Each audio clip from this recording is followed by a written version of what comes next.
শীতের সকাল ছিল। দিল্লি বিমানবন্দরে ভিড় ছিল তুঙ্গে।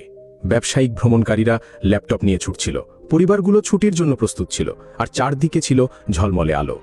এই ভিড়ের মাঝে একজন বয়স্ক ব্যক্তি ধীরে ধীরে এয়ারলাইন্সের কাউন্টারে পৌঁছলেন। তার পোশাক ছিল সাদামাটা, সাদা কুর্তা পাজামা, উপরে একটি পুরানো বাদামি সোয়েটার আর পায়ে ছেঁড়া চটি। হাতে একটি প্লাস্টিকের কভারে রাখা প্রিন্টেড টিকিট ছিল, সম্ভবত কেউ কোথাও থেকে দিয়েছিল। তার মুখে ছিল শান্তি, কিন্তু চোখে একটা ক্লান্তি, যেন দীর্ঘ সফর শেষ করে এসেছেন এবং এখন শুধু একটি নিশ্চিত আসনের আশ্বাস চান। তিনি কাউন্টারে দাঁড়ানো মেয়েটির কাছে ভদ্রভাবে জিজ্ঞাসা করলেন, বেটি, এটা আমার টিকিট, আসন কি নিশ্চিত? আমাকে জয়পুর যেতে হবে। মেয়েটি তাকে মাথা থেকে পা পর্যন্ত একবার দেখল, মুখ বাঁকালো এবং বলল, আঙ্কেল, এটা রেলওয়ে স্টেশন নয়, এখানে এভাবে বোর্ডিং হয় না, আগে অনলাইনে চেক ইন করতে হয়। বয়স্ক ব্যক্তি একটু ঘাবড়ে গেলেন। আমি এসব জানি না বেটি, তুমি একবার দেখে দাও প্লিজ, আমার পুত্রবধূ হাসপাতালে আছে। পাশে দাঁড়ানো একজন কর্মী হেসে বলল, আরে এদের কে টিকিট দেয় ভাই? এরা এমনিই ঘুরে বেড়ায়। আঙ্কেল, বাড়ি যান, এটা আপনার বাসের জিনিস নয়। ভিড়ের মধ্যে কেউ কেউ দেখছিল, কিন্তু কেউ কিছু বলল না। কারো তারা ছিল, কারো কাছে এটা গুরুত্বপূর্ণ মনে হলো না।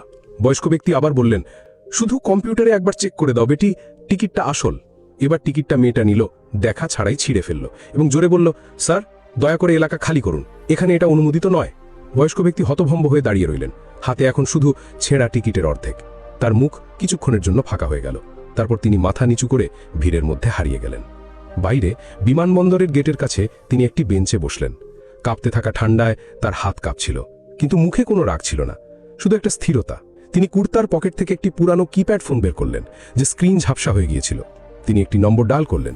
তার কণ্ঠ ছিল মৃদু, কিন্তু শব্দগুলো স্পষ্ট। হ্যাঁ, আমি বিমানবন্দরেই আছি, যেমন ভয় ছিল তেমনই হয়েছে। এখন আপনাকে অনুরোধ, সেই আদেশ জারি করুন। হ্যাঁ, এখনই। কল কেটে দেওয়ার পর তিনি একটা দীর্ঘশ্বাস ফেলেন এবং চোখ বন্ধ করলেন। ভিতরে বিমানবন্দরে হট্টগোল শুরু হলো। ম্যানেজার কাউন্টারের কর্মীদের ডাকলেন, সব বোর্ডিং প্রক্রিয়া বন্ধ করো, ফ্লাইটের ক্লিয়ারেন্স আদেশ থমকে গেছে, কিছু সমস্যা হয়েছে। কয়েক মিনিট পর সিকিউরিটি চিফের ফোন বাজল। ডিজিসিএ থেকে কল, আজকের সব ফ্লাইট বন্ধ করা হয়েছে। এটা কি কোনো ভিআইপি কেস? বিভ্রান্ত কর্মীরা ভাবতে লাগলো, কে অভিযোগ করল। ঠিক তখনই একটি কালো গাড়ি বিমানবন্দরের গেটে থামল। তিনজন বেরিয়ে এলেন, একজন সিনিয়র এয়ারলাইন অফিসার, একজন ব্যক্তিগত সহকারী এবং একজন সিনিয়র সিকিউরিটি অফিসার। বয়স্ক ব্যক্তি এখন দাঁড়িয়ে গাড়ির দিকে না গিয়ে সেই প্রবেশদ্বারের দিকে এগিয়ে গেলেন, যেখানে কিছুক্ষণ আগে তাকে উপহাস করা হয়েছিল। বিমানবন্দরের পরিবেশ এখন আর আগের মতো ছিল না। কিছুক্ষণ আগে যেখানে চায়ের চুমুক আর হাসি মুখে ফ্লাইটের ঘোষণা হচ্ছিল, সেখানে এখন নীরবতা। ফ্লাইট বোর্ডিং থমকে গেছে, যাত্রীদের বলা হলো কিছুক্ষণ অপেক্ষা করতে, টেকনিক্যাল সমস্যা আছে। কিন্তু কর্মীরা নিজেরাও জানত না আসল কারণ কি। ঠিক তখনই সেই বয়স্ক ব্যক্তি আবার কাউন্টারে হাজির হলেন। এবার তার সঙ্গে ছিলেন এয়ারলাইনের চিফ অপারেশনস অফিসার, ডিজিসিএর একজন সিনিয়র উপদেষ্টা এবং একজন বিশেষ সিকিউরিটি অফিসার। কাউন্টারের কর্মীরা স্থির হয়ে গেল। যারা তাকে উপহাস করেছিল তাদের মুখে এখন ঘাম। বয়স্ক ব্যক্তি সেই কাউন্টারের দিকে এগিয়ে গেলেন, যেখানে তার টিকিট ছেঁড়া হয়েছিল। তিনি কিছু বললেন না, শুধু পকেট থেকে একটি কার্ড বের করলেন। তাতে লেখা ছিল, এরশাদ শিকদার, সিনিয়র সিটিজেন ও নাগরিক বিমানন মন্ত্রণালয়ের উপদেষ্টা, সাবেক চেয়ারম্যান, নাগরিক বিমানন প্রাধিকরণ। ম্যানেজারের মুখ ফ্যাকাশে হয়ে গেল। ডিজিসিএর অফিসার ক্রুদ্ধ কণ্ঠে বললেন, তোমরা তাকে অপমান করেছ এবং তার আইডি না দেখেই টিকিট ছিঁড়ে ফেলেছ। কাউন্টারের মেয়েটির হাত থেকে ছেঁড়া টিকিটের টুকরো পড়ে গেল। প্রথমবারের মতো এরশাদজি কথা বললেন, তার কণ্ঠে রাগ নয়, শুধু বেদনা। আমি চিৎকার করিনি, কারণ জীবনে অনেক কিছু দেখেছি, কিন্তু আজ দেখলাম মানবিকতা কতটা ফাঁপা হয়ে গেছে। তুমি আমার টিকিট ছেড়ো নেই, তুমি সম্মান বলে যে মূল্য আছে তা ছিঁড়েছ। ভিড়ে নীরবতা নেমে এলো। কেউ কেউ মোবাইলে ভিডিও করতে শুরু করলো।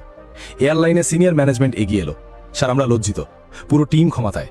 এরশাদজি মুচকি হেসে বললেন, যারা ভবিষ্যতে পোশাক দেখে মানুষকে বিচার করবে তাদের কাছে ক্ষমা চাও। আমার চলে যাওয়ার পরও যেন কেউ এই অপমান সহ্য না করে। সিদ্ধান্ত দ্রুত নেওয়া হলো। যে দুই কর্মী টিকিট ছেড়েছিল তাদের সাসপেন্ড করা হলো। বিমানবন্দরের সকল কর্মীদের জন্য বয়স্কদের সম্মান ও বৈষম্য নিয়ে বাধ্যতামূলক প্রশিক্ষণের নির্দেশ দেওয়া হলো। সবচেয়ে গুরুত্বপূর্ণ, ডিজিসিএ এয়ারলাইনকে 1 সপ্তাহের সতর্কতা দিল। বয়স্ক নাগরিকদের সঙ্গে এমন ঘটনা পুনরাবৃত্তি হলে লাইসেন্স সাসপেনশনের ব্যবস্থা নেওয়া হবে। এরশাদজির মুখ এখন শান্ত ছিল।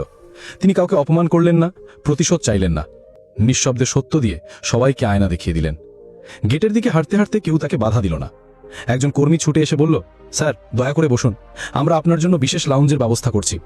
এরশাদজি বললেন, না বেটি, আমার ভিড়ের মধ্যে বসতে ভালো লাগে, সেখানে মানবিকতার আসল চেহারা দেখা যায়। ওয়েটিং জোনে এক কোণে বসে পড়লেন।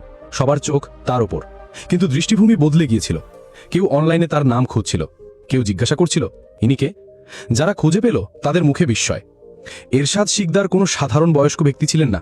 তিনি ছিলেন ডিজিসি এর প্রথম সংস্কার নীতি বোর্ডের চেয়ারম্যান, যার নেতৃত্বে ভারত প্রথমবারের মতো বয়স্ক বান্ধব বিমান নীতি চালু করেছিল, যা হাজার হাজার বয়স্ক নাগরিকদের উপকার করেছিল। তিনি বড় বড় আন্তর্জাতিক এয়ারলাইন প্রকল্পের প্রধান উপদেষ্টা ছিলেন এবং পদ্মভূষণে সম্মানিত, কিন্তু কখনো তা প্রচার করেননি। তার পরিচয় কোনো ভিআইপি পাসে নয়, তার সরলতা ও দৃষ্টিভঙ্গিতে ছিল। কেন এত বছর পর ফিরলেন?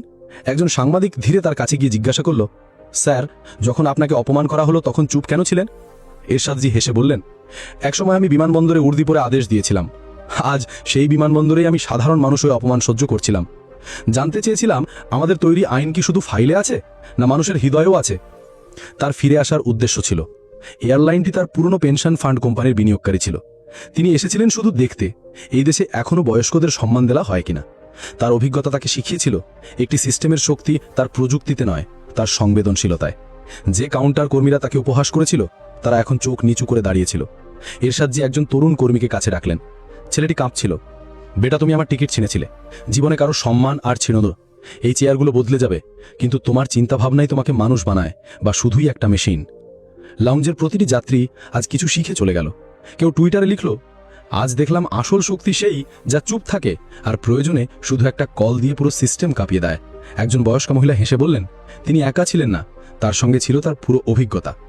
বিস্তারা ফ্লাইট 304 বেঙ্গালুরুর জন্য বোর্ডিং শুরু হয়েছিল, ঘোষণা হচ্ছিল, কিন্তু আজ কোনো যাত্রী ততটা তাড়াহুড়োয় ছিল না যতটা সাধারণত থাকে। সবার চোখ ছিল সেই বয়স্ক ব্যক্তির উপর, যিনি একটি ছেঁড়া টিকিট দিয়ে পুরো সিস্টেম কাঁপিয়ে দিয়েছিলেন। ইরশাদজি ধীরে উঠে তার পুরনো বিবর্ণ ব্যাগ তুললেন, যাতে ইতিহাসের ভার ছিল। তিনি গেটের দিকে এগিয়ে গেলেন। পথে সেই ম্যানেজার, যিনি তাকে অপমান করেছিলেন, হাত জোড় করে দাঁড়িয়েছিলেন। স্যার, দয়া করে একবার ক্ষমা করে দিন। ইরশাদজি থামলেন, তার চোখে তাকিয়ে বললেন, ক্ষমা করে দেব, তবে এক শর্তে। প্রত্যেক যাত্রীর কাছে ক্ষমা চাও যারা তোমার কথায় আঘাত পেয়েছে, এবং প্রতিটি বয়স্ককে নম্রতার সঙ্গে দেখো যারা তোমার সিস্টেমের নীরব বেঞ্চে বসে থাকে।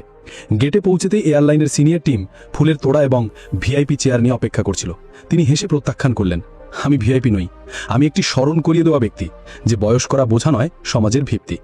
নিচে যে কর্মীরা কারণে এই বিশৃঙ্খলা শুরু হয়েছিল তারা এখনও সেই ছেঁড়া টিকিটের দিকে তাকিয়েছিল। তাদের একজন ধীরে বলল, আমরা তার টিকিট ছিঁড়িনি, আমরা আমাদের চিন্তার পর্দা ছিঁড়েছি।